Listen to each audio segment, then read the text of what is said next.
Hola, bienvenidos a una nueva edición de Vivir Mejor. Hoy día vamos a estar hablando con una autoridad en diabetes. Nuestro invitado es un académico, investigador, presidente de la Asociación Latinoamericana de Diabetes. Vamos a hablar acerca de eso, de diabetes mellitus, el panorama actual en nuestra región.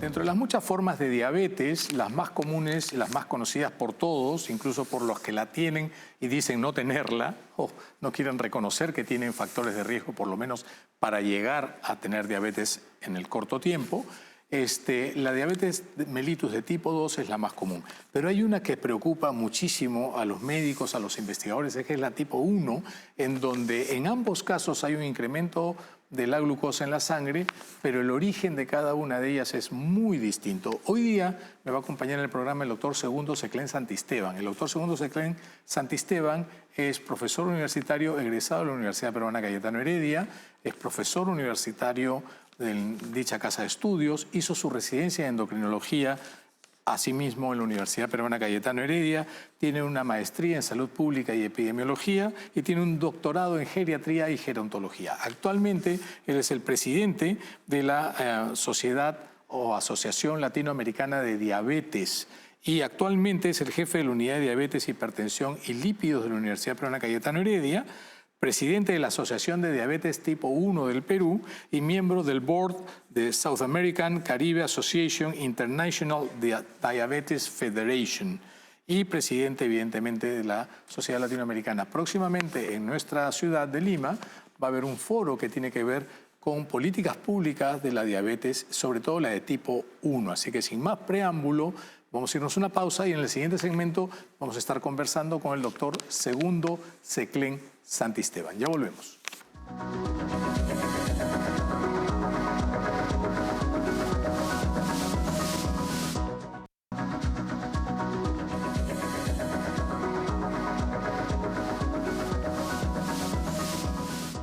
Continuando con el programa, llegó la hora de presentar a nuestro invitado, a quien ya introduje en el segmento anterior, es el doctor Segundo Seclén Santisteban. Él es médico endocrinólogo, presidente actual de la Asociación Latinoamericana de Diabetes Mellitus. Hoy día vamos a conversar con él todo lo que ustedes tienen que saber con respecto a esta enfermedad y a sus diferentes variantes, por supuesto. Doctor Seclén, ¿cómo está usted? ¿Cómo le va? Un gusto tenerlo en el programa. Muchísimas gracias. Bienvenido.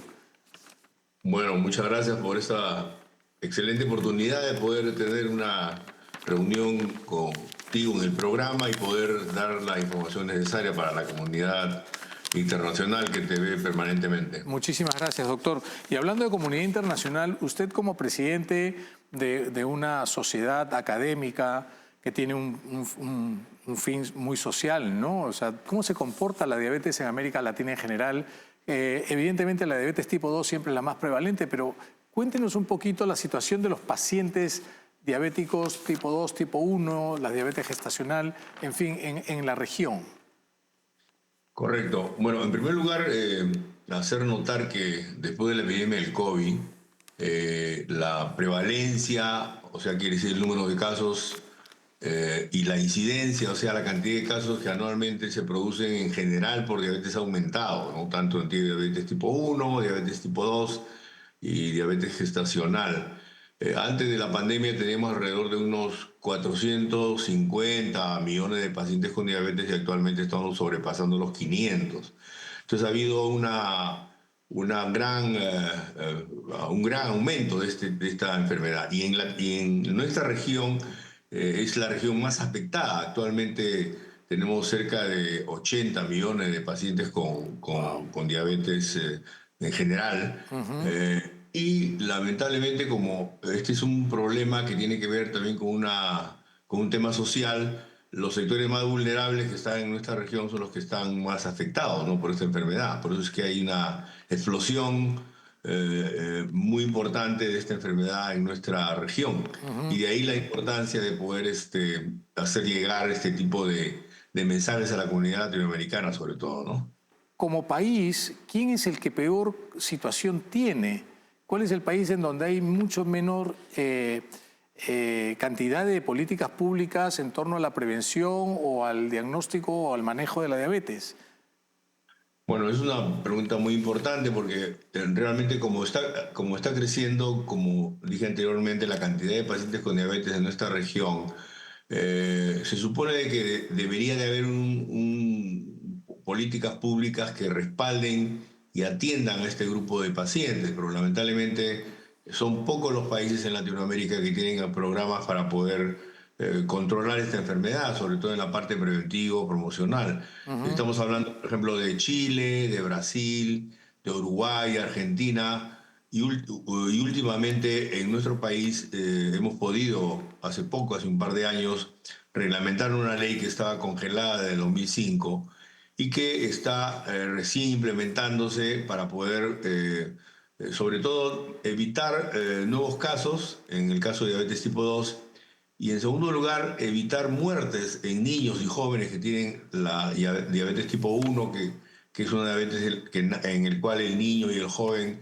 tienen la enfermedad por destrucción de las células que producen insulina, y que es una de las diabetes que tienen más larga data desde su inicio, porque evidentemente si se inicia en niño y joven, lo tiene toda la vida y tiene que usar toda la vida insulina. Ujú. Pero tanto en diabetes tipo 1 como lo que estoy describiendo, como en diabetes tipo 2, que ha aumentado básicamente por el tema de la obesidad, estas dos clases de diabetes que son las más importantes se dan en un contexto en el cual el sistema sanitario en general en nuestra región está bastante colapsado. Lamentablemente los sistemas de nivel primario, que son los que deberían de evitar que el paciente se complique o evitar que el paciente guíe a los hospitales porque se pueden trabajar ahí los temas de diagnóstico y tratamiento, no están funcionando y eso se ha visto, nuevamente vuelvo a repetir, en la epidemia del COVID, donde la gran mortalidad se dio básicamente porque no había este sistema que era una barrera importante para evitar que los pacientes llegaran Ujú. en esas condiciones a los hospitales, ¿no? Entonces, en estos momentos los sistemas sanitarios en Latinoamérica están recomponiendo su forma de ver estas enfermedades, porque como todos sabemos, la problemática hace 10 años era una problemática materno-infantil. Así es. En estos momentos la transición epidemiológica está más bien tratando de que la demanda a nivel del sistema sanitario general sea predominantemente por enfermedades crónicas, ¿no? Ujú. El 60-70% de la mortalidad en los países de Latinoamérica y particularmente en Perú está producido por enfermedades crónicas como la diabetes, como la hipertensión arterial, como el cáncer, como Así la es. diabetes, etcétera, ¿no? Ahora, ¿cuáles son las principales diferencias entre la diabetes tipo 1 y la diabetes tipo 2, que a su criterio son las más difíciles de manejar? Sí, en realidad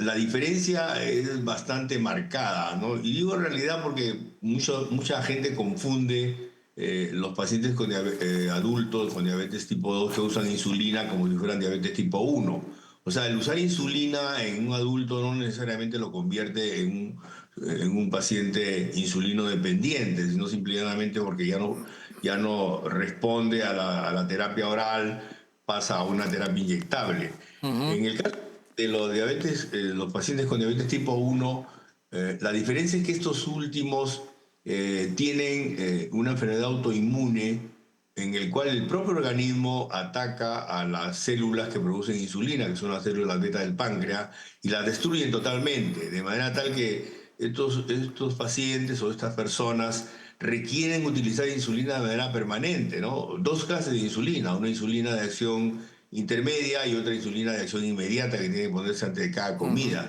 Ustedes imagínense un niño, un joven poniéndose una inyección de insulina para que le dure durante todo el día y una inyección antes de cada comida para evitar que la glucosa se eleve, ¿no?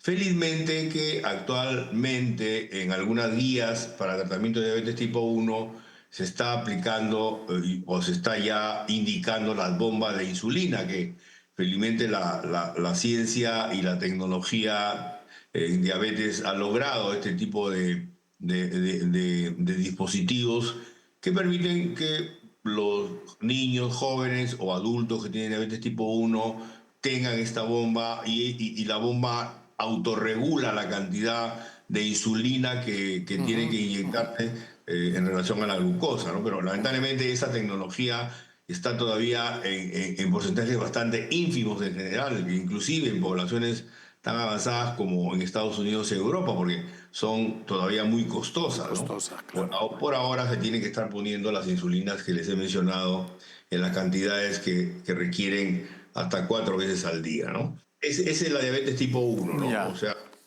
y la diabetes tipo 2 tiene como su factor más desencadenante o el factor que lo condiciona, pues lo produce, la obesidad, obesidad. ¿no? La ganancia de peso en general es lo que desencadena que las personas que tienen predisposición genética, porque también tiene una predisposición genética la diabetes tipo 2, múltiples genes, tanto en insulinodeficiencia como insulinoresistencia, se activan cuando el paciente comienza a engordar. Ujú, ujú. La obesidad representa realmente un gran problema también a nivel mundial, porque Así es. tan igual como están subiendo la tasa de obesidad, está subiendo la tasa de diabetes y otras enfermedades relacionadas a la obesidad. En el caso de diabetes tipo 2, está sucediendo este fenómeno aún en países como los nuestros, que se supone que no tienen una política alimentaria correcta y por Ujú. lo tanto esas prevalencias son bastante altas, ¿no? Y Por los, ejemplo, en el Perú, yo te podría decir que los estudios últimos del INEI, 28% de mujeres tienen sí, obesidad, o sea, así índice de es. masa sobre 30, y la cuarta parte de la población, 25%, lo tiene también, ¿no? ¿Cómo no? Y en la región las cifras son similares. Pero ¿cuál es el principal elemento para que un buen día las defensas de un niño o de un joven decidan atacar a las células que producen la insulina?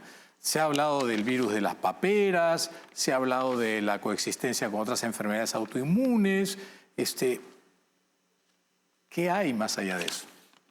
Bueno, en realidad el tema de diabetes tipo 1 todavía pues está en un constante estudio. Lo único que se sabe es que el brazo corto del cromosoma 6, que es donde está centralizado toda la defensa del organismo, tanto humorales como celulares, están comprometidas en este tipo de enfermedades como la diabetes tipo 1 de tipo autoinmune. Y cualquier factor desencadenante que se sabe ahora en diabetes tipo 1 pueden ser las infecciones virales o, por ejemplo, el que el niño esté con lactancia materna en pocos meses o que el niño nazca, por ejemplo, por cesárea y no por parto vaginal. Son factores que todavía, desde el punto de vista epidemiológico, se han encontrado una relación en la aparición de este tipo de diabetes, pero no una causa-efecto, Ujú, ¿no? Solamente es una observación epidemiológica. claro. Pero lo único que se sabe, como dije inicialmente, es que este cromosoma, el brazo corto del cromosoma 6, es el que está implícito Algo en tiene que ver. el individuo en algún momento desencadene la autoinmunidad, ¿no? Tenemos que irnos a una pausa. En el siguiente segmento quiero dedicar un espacio para la diabetes gestacional, por la relevancia y la importancia.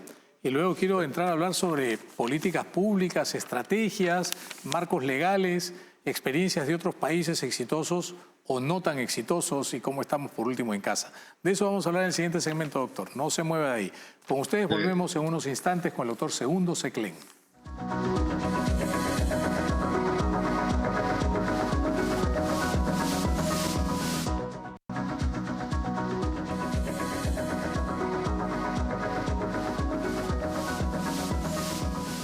Bueno, y continuando con Vivir Mejor, estamos hablando con el doctor Segundo Seclén acerca de la situación de la diabetes en general. Doctor, no quiero dejar de mencionar una diabetes que yo creo que es muy importante porque tiene que ver con la calidad de la mujer en una etapa muy importante de su vida, que es la gestación, la diabetes gestacional. Esa diabetes que permite de alguna manera que los niños nazcan con más de 4 kilos macrosómicos, que es un factor de riesgo neonatal, ¿no? O que nazcan muy chiquititos. ¿Cuál es la situación de la diabetes gestacional? ¿Por qué se produce? Bueno, en realidad, igualmente, como dije en la diabetes tipo 1, en la diabetes gestacional todavía no tenemos una precisión de por qué se produce. Lo que sí se sabe es de que son mujeres generalmente con peso en exceso, que no tienen antecedentes, muchas de ellas, de familiares de diabetes, y que se embarazan y que en el transcurso del embarazo, sin saber que es diabetes, comienzan a tener glucosa elevada en sangre, Ujú. pero en niveles no tan altos como para ser una paciente con diabetes tipo 2. Ok. O sea, son niveles intermedios, ¿no? Hiperglicemias intermedias. Pero aunque sean hiperglicemias intermedias, logran producir un efecto dañino en el feto que está creciendo en su interior y también en la madre, ¿no? En la madre, por ejemplo, es la causa de que termine en eclampsia, por ejemplo, Claro. es la causa de que las madres puedan tener hipertensión sostenida posteriormente al embarazo Ujú.